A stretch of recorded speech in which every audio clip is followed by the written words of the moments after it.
Mirë se vini në kanalin ton të YouTube-it.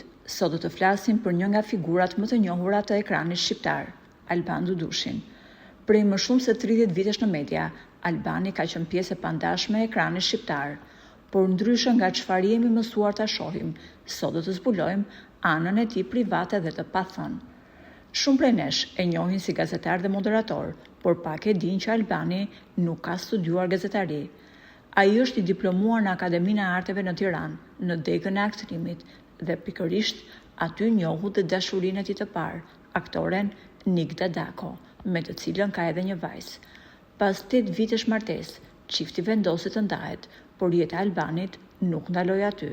Sot ai është i martuar me moderatoren simpatike, Bjeta Sulo, dhe bashkë jetojnë të lumtur me djalin e tyre në një vilë luksoze, në një nga zonat më elitare të Tiranës. Por tani, ajo që të gjithë duam të dim është sa paguhet Alban Dudushi.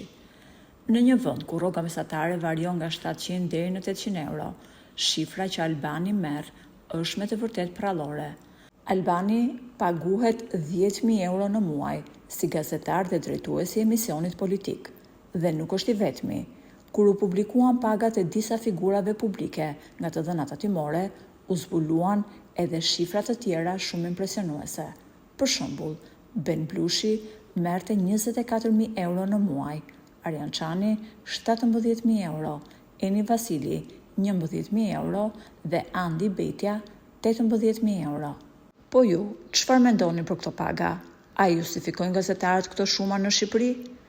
Na lini mendimin tuaj në koment dhe mos harroni të bëni subscribe për më shumë lajme interesante nga bota e showbizit dhe jo vetëm.